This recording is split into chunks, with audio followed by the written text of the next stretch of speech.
అందరికీ నమస్కారం అండి. నేను మీకు ఇప్పుడు ఒక మంచి టిప్ చెప్పబోతున్నానండి. అదేంటంటే ఇంగ్లీష్లో మనం 50% నాలెడ్జ్ ఏ విధంగా సంపాదించాలో చూస్తున్నామండి. చూడండి, ఇక్కడ 2 టెన్సెస్ రాశాను. Simple past tense, present perfect tense. ఈ 2 టెన్సెస్ మనం నేర్చుకున్నట్లయితే మనము సగం ఇంగ్లీష్ను నేర్చుకున్నట్లేనండి. చూడండి, ఇక్కడ 2 సెంటెన్సెస్ చూడండి తెలుగులో ఉన్నాయి. నేను నిన్న పుష్ప 2 సినిమా చూశాను. నేను పుష్ప 2 సినిమా చూశాను. ఈ 2 సెంటెన్సెస్. ఈ 2 సెంటెన్స్ డిఫరెన్స్ ఏంటో తెలుసమ్మా? ఇగో నిన్న అని చెప్పాం, అంటే ఇక్కడ టైం చెప్పాం. ఈ 2 కూడా జరిగిపోయిన పనులే. ఏ పనులమ్మ ఇవి? ఈ 2 జరిగిపోయిన పనులే. అయితే ఇక్కడ మనం ఏం చేసామంటే ఫస్ట్ సెంటెన్స్ చూడండి, నేను నిన్న పుష్ప 2 సినిమా చూశాను అంటే నిన్న అని చెప్తున్నాం. ఇక్కడ చూడమ్మా, టైం చెప్పాము, ఎప్పుడు చూసామని చెప్పాం. నేను పుష్ప 2 సినిమా చూశాను. సినిమా చూశానని చెప్పాను కానీ ఎప్పుడు చూసానో చెప్పలేదు. ఎప్పుడు చూసావో చెప్తే అది నిన్న లేదా క్రిందటి సంవత్సరమా లేదంటే 2 రోజుల క్రితమా అనే మనము ఒక పాస్ట్ టైంని ఉపయోగిస్తామమ్మా. ఆ పాస్ట్ టైంని ఉపయోగిస్తే ఆ టెన్స్ని మనం ఏంటన్నామంటే సింపుల్ పాస్ట్ టెన్స్ అన్నామమ్మా. Simple past. ఈ సెంటెన్స్ సింపుల్ పాస్ట్ సంబంధించిన సెంటెన్స్. ఇక్కడ రెండో సెంటెన్స్ చూడండి, నేను పుష్ప 2 సినిమా చూసాను. ఎప్పుడు చూసానో నేను చెప్పలే, చూసాను అంతే, అయిపోయింది ఈ పని కూడా. అంటే ఒక అయిపోయిన పనిని, జరిగిపోయిన పనిని 2 టెన్స్లో చెప్పొచ్చని మనకు అర్థమవుతుంది. ఈ రెండో సెంటెన్స్ ప్రజెంట్ పర్ఫెక్ట్ టెన్స్ అమ్మా. చూడండి, ఈ 2 టెన్సెస్ జరిగిపోయిన పనులని ఈ 2 టెన్స్లో చెప్తామన్నాము. ఇక్కడ చూడండి అమ్మా, simple past tense, present perfect tense. ఇక్కడ ఎగ్జాంపుల్ రాశాను చూడండి అమ్మా. వీటిలో ఇంగ్లీష్లో ఎలా రాశాను చూడండి అమ్మా. ఫస్ట్ చూడండి అమ్మా, I watch Pushpa 2 movie yesterday. Pushpa 2 movie చూశాను. ఎప్పుడు చూసాను? నిన్న చూసాను. కాబట్టి ఎస్టర్డే అనే ఒక పాస్ట్ టైం యూజ్ చేశాను. ఇక్కడ చూడండి, I have watched Pushpa 2 movie. Have watched అంటే ఇది ప్రజెంట్ పర్ఫెక్ట్.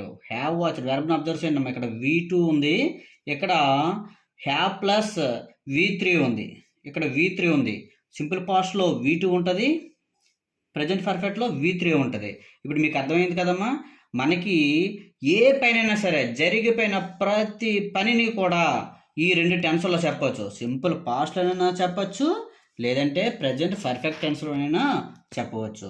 సింపుల్ పాస్ట్ టెన్స్లో చెప్పాలంటే మనం ఖచ్చితంగా ఏం చేయాలమ్మా? పాస్ట్ టెన్స్ని మెన్షన్ చేయాలి. అంటే ఆ స్ట్రక్చర్ చూస్తే సబ్జెక్ట్ ఉంటుంది, V2 ఉంటుంది, ఆబ్జెక్ట్ ఉంటుంది. అదర్ వర్డ్లో మనము పాస్ట్ టైంని రాయాలి. ఎలాగంటే ఎస్టర్డే అనేసి రాసాం కదా ఇక్కడ పాస్ట్ టైము, అలా రాయాలమ్మా. అదే నువ్వు ప్రజెంట్ పర్ఫెక్ట్లో చెప్పాలనుకున్నట్లయితే ప్రజెంట్ పర్ఫెక్ట్కి కీవర్డ్ యూజ్ చేయాలమ్మా. చూడమ్మా, సబ్జెక్టు హ్యాజ్ అయితే హ్యాజ్, సబ్జెక్ట్ సింగులర్ అయితే హ్యాజ్ వస్తుంది, ప్లూరల్ అయితే హ్యావ్ వస్తుంది. V3 ఇక్కడ చాలా ఇంపార్టెంట్ అమ్మా. V3 యూజ్ చేయాలి, ఇక్కడ V2 యూజ్ చేయాలి, ఇక్కడ V3 యూజ్ చేయాలి. ఆబ్జెక్ట్ ప్లస్ అదర్ వర్డ్ ప్లేస్లో కీవర్డ్స్ వస్తాయి. ఇక్కడ కొన్ని ఎగ్జాంపుల్స్ ఉన్నాయి చూడండి అమ్మా. ఇక్కడ చూడండి, ఫస్ట్ మనకి ఐ పాస్ 10th క్లాస్. ఇంతవరకు ఆపుదాం. I pass 10th class. నేను 10th క్లాస్ పాస్ అయ్యాను.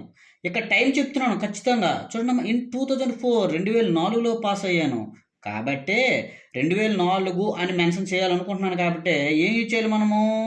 సింపుల్ పాస్ట్ టెన్స్ని యూజ్ చేయాలి. అందుకే మనము సబ్జెక్ట్ రాసాము, సబ్జెక్ట్ పక్కన V2 డైరెక్ట్ రాసాను, హెల్పింగ్ వర్బ్ రాయలేదు.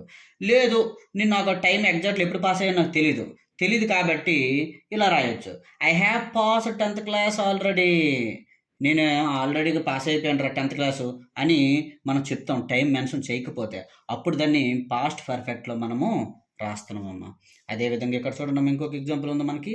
He wrote a letter. అతను లెటర్ రాశాడు.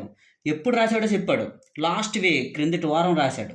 అందుకే ఇది సింపుల్ ఫాస్ట్లో రాసాం, V2 రాసాం. ఇక్కడ చూడండి, he has return A letter. Has singular కాబట్టి హ్యాస్ వచ్చిందమ్మా. ఇక్కడ V3 వచ్చింది చూడండి అమ్మా, V3. లెటర్ రీసెంట్లీ, ఈ మధ్యనే, కరెక్ట్ టైం చెప్పలేదు, రీసెంట్లీ ఈ మధ్యనే వీడు రాశాడు అని అర్థం. Next, my friends helped me. V2. 4 days ago. చూడు, ఇక్కడ టైం చెప్పాం కరెక్ట్గా.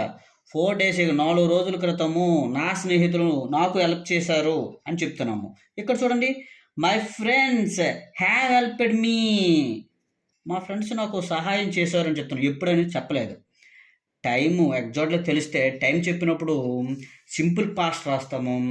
టైం తెలియలేదు అనుకోండి ఆ సెంటెన్స్ను ప్రజెంట్ పర్ఫెక్ట్ టెన్స్లో రాసాం.